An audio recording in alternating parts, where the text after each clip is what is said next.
ദിവസവും രാത്രി നമ്മുടെ രക്തചന്ദനം അണിച്ചാലും ശരി, വെള്ളച്ചന്ദനം അണിച്ചാലും ശരി, നല്ലപോലെ ചാലിച്ച്, കല്യാണത്തിന് മുമ്പ് ഞാൻ ഉപയോഗിച്ചിട്ടുണ്ടായിരുന്ന ഇതാണ് ഞാൻ നിങ്ങൾക്ക് പറഞ്ഞു തരുന്നത് കേട്ടോ.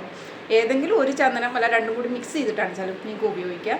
വെള്ളച്ചന്ദനം നമ്മൾ ഡെയിലി രാത്രി തേച്ച് നല്ല കട്ടിക്ക് തേച്ച് കഴുത്തിലും കയ്യിലും മുഖത്തും ഒക്കെ തേച്ച് നല്ലപോലെ ഉണങ്ങണ വരെ ഞാൻ അങ്ങനെ വെക്കുമായിരുന്നു. വെച്ചതിന് ശേഷം വെറുതെ കഴുകിക്കളയും, നല്ലൊരു മോയ്സ്ചറൈസിങ് ക്രീം ഉപയോഗിച്ച് ഉറങ്ങും. രാവിലെയാണ് പിന്നെ നമ്മൾ വേറെ എന്താ പറയുക സോപ്പിട്ടൊക്കെ കഴുകിക്കളയുള്ളൂ കേട്ടോ.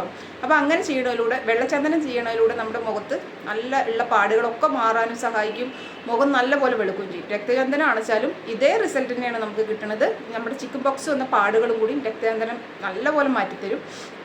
മുഖത്തെ പാടുകളും കുഴികളും കുട്ടുകളും ഒക്കെ മാറ്റി സ്കിന്നിന് നല്ലൊരു കളർ കൊണ്ടുവരാൻ ഇത് സഹായിക്കും കേട്ടോ. കരിമങ്കല്യം വരെ മാറ്റിത്തരും.